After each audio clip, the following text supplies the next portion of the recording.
कुछ सालों तक मेरे जिंदगी में कोई वजूद, गोल, लक्ष्य कुछ नहीं था। मैं बिल्कुल बर्बादी की राह पे बहुत दूर निकल चुका था। अगर किसी को बर्बाद होना मंजिल होता ना, तो मैं उनका रोल मॉडल होता। क्योंकि मेरा मानना था कि वक्त ने मुझे बर्बाद किया, मैं वक्त को बर्बाद करके रखता। मैं सोते सोते पलंग तोड़ता था पूरे दिन, कभी कभी मच्छर मार लेता था। रात में 4-4 बजे तक मच्छर मार रहा हूं। घर वाले कहते थे काम ही क्या है, ऑल आउट लगा के उसका पैसा बचा ले, मच्छर मार ले। घर वाले ऑल आउट की तरह इस्तेमाल करते थे, लेकिन मैं एक्सपर्ट हो गया था। एक भी मच्छर जिंदा नहीं छोड़ता था, चाहे किसी भी कोने में मैं दबोच लेता था। ऐसा टैलेंट निखर के आया ना कि समझ लो मुझे एक टोली ने रख लिया अपने साथ। कह रहे तू बजाता रहता है तो हमारे साथ बजा। फिर घर वालों की इज्जत की वजह से मैंने वो जॉब के लिए मना कर दिया। अच्छा खासा जॉब था। फिर मैंने कहा एक ही टैलेंट था जिसे लोगों ने पहचाना, घर वालों ने मना कर दिया और उनकी इज्जत की वजह से मुझे रहना पड़ा। तो वो अब तुम ही रोटी दो, मैं खाऊंगा सोऊंगा।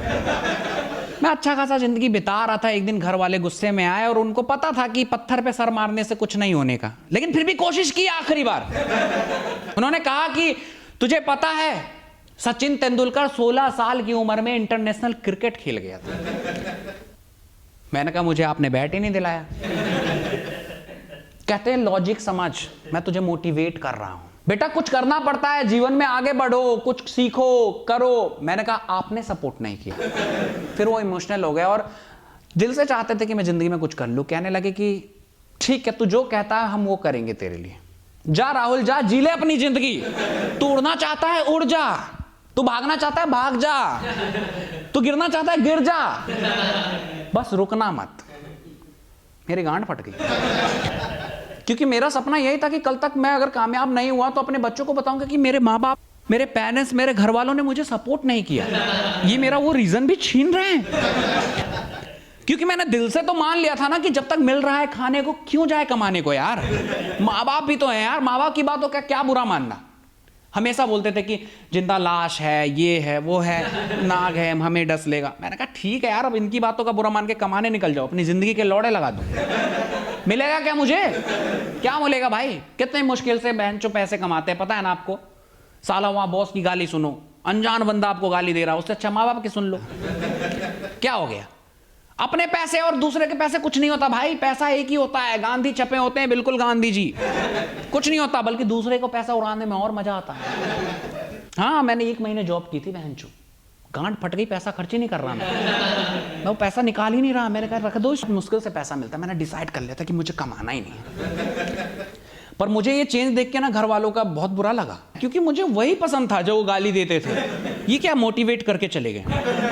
हाँ तो वो कहने लगे कि ठीक है सामने बात करते हैं, तूने कुछ जीवन में सोचा होगा, कुछ करने की चाहत होगी तो बताइए, मैं हेल्प करूंगा। मैंने कुछ सोचा ही नहीं था। मैं तो यही सोच रहा था कि आराम से जिंदगी कट जाएगी, जब तक पैसा आ रहा है जल्दी शादी कर लूंगा, बच्चे हो जाएंगे, पापा के पैसे में मेरे बच्चे पल जाएंगे, फिर बच्चे के पैसे से बाकी जिंदगी पल जाएगी, है ना। मैंने कहा ठीक है, अपनी जिंदगी तो फिक्स थी, मतलब फ्यूचर गोल यही था अपना, एकदम सटासट जिंदगी मौज में। ये क्या सस्पेंस कर दिया, मेरे भैंचो गांड फट गई। मैं अपने दोस्त के पास गया सजेशन लेने की, तू जिंदगी में क्या करना चाहता है। वो अलग दुखी, कह रहा मैं इन कुत्तों को मार देना चाहता हूं। मैंने कहा कुत्ता कहां से आ गया बीच में, अबे जिंदगी एम लक्ष्य। कह रहा पहले इनको मार दूंगा फिर कुछ करूंगा। मैं क्यों, क्या हो गया। कह रहा भोसड़ी का ना फिर काट लिया। लव बाइट की उम्र में ये डॉग बाइट करके जा रहे हैं। मैंने कहा काट लिया छोड़ना यार, क्योंकि मुझे उससे ना सजेशन लेनी थी लाइफ के गोल क्या है, लक्ष्य क्या है। क्योंकि मुझे लगता था कि वो नहीं सोच पाए तो मैं क्या ही सोच लूंगा।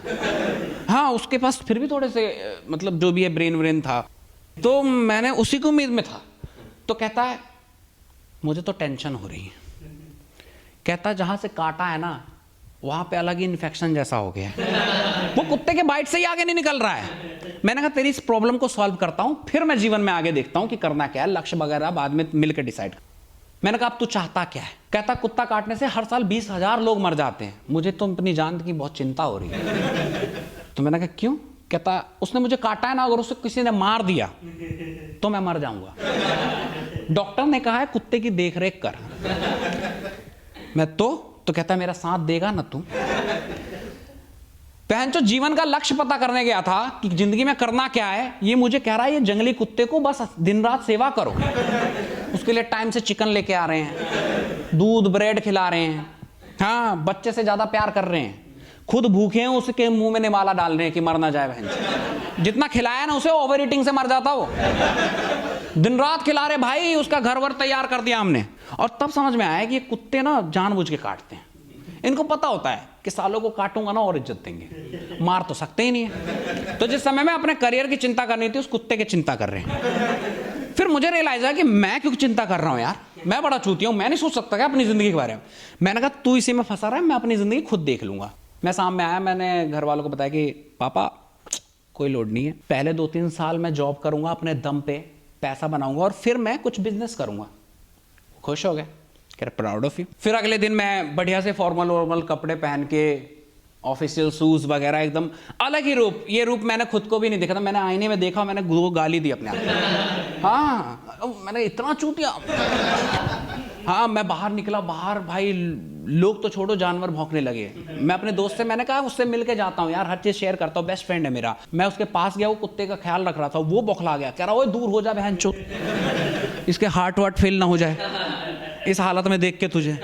ठीक है चलता हूँ। फिर मैंने कहा चल कोई नहीं, मैं तो बस बताने आया था, चलता हूँ मैं इंटरव्यू देने। तो मैं पहली बार इंटरव्यू देने जा रहा था और पूरा मतलब दिमाग में चल रहा था कि क्या क्या सवाल होंगे, कैसे कैसे पूछेंगे। और टेल मी अबाउट योरसेल्फ, ये तो नॉर्मल क्वेश्चन है जिस पे प्रिपरेशन फिर भी कर रहा था मैं, क्योंकि नर्वस था यार, घर जाके बताना है, क्योंकि पहली बार तो भरोसा दिखाया था उनने। तो मैंने कहा इस बार निराश नहीं करूंगा। मैं अपने दोस्त के साथ गया, एक और फ्रेंड को ले लिया जो वो भी जिंदगी में बस बर्बाद था। मैंने कहा तू भी चल ले यार दोस्त। हम दोनों गए अच्छे खासे इंटरव्यू के लिए, वहां पहुंच गए और हम दोनों का इंटरव्यू एक साथ लिया उसने। पर उसने ऐसा कुछ पूछा ही नहीं। हाँ, वो कहते ये पेन है बेच के दिखाऊं। मेरे दोस्त को बोला, वो बहन जो मुझसे 20 रुपए मांग रहा है, कह रहा 20 रुपए दे। मैं क्यों, कह रहा दे ना। मैंने दे दिए, कह रहा ये पेन रख ले। और एचआर को 20 रुपए दे दिए, कह रहा बेच दिया। एचआर कह रहा ऐसे बेचोगे तुम हैं? ये है ऐसे प्रोडक्ट बेचोगे? कह रहा बिक तो गया ना, आपको पैसे मिल गए।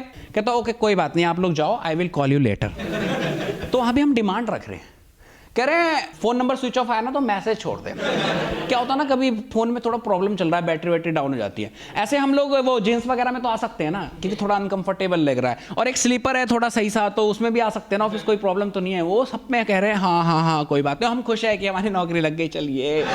तो हम लोग खुशी खुशी बिल्कुल बाहर आए कि चल यार नौकरी लग गई पहले अटेम्प्ट में, आग तो है हमें, बात तो है कुछ।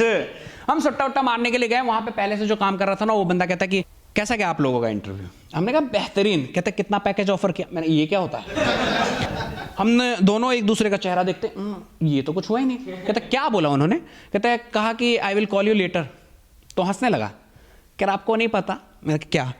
कहता इसका मतलब ना होता है, आपको नहीं लिया है। फिर उसने हमें कुछ टिप्स दिए कि ऐसे ऐसे, और उसने सजेस्ट किया कि ये बगल वाली कंपनी है, यहाँ पे जाके इंटरव्यू दे दो। हमें एक और उम्मीद जगी, क्योंकि हम दिल से चाहते थे कि बस जॉब लग जाए। हम गए वहाँ पे इंटरव्यू दिया और वो सही में लग गई हमारी नौकरी। वहाँ अच्छा गया क्योंकि हमने ओवर एक्टिंग नहीं की तरीके से, क्योंकि अब पता भी नहीं होता ना यार।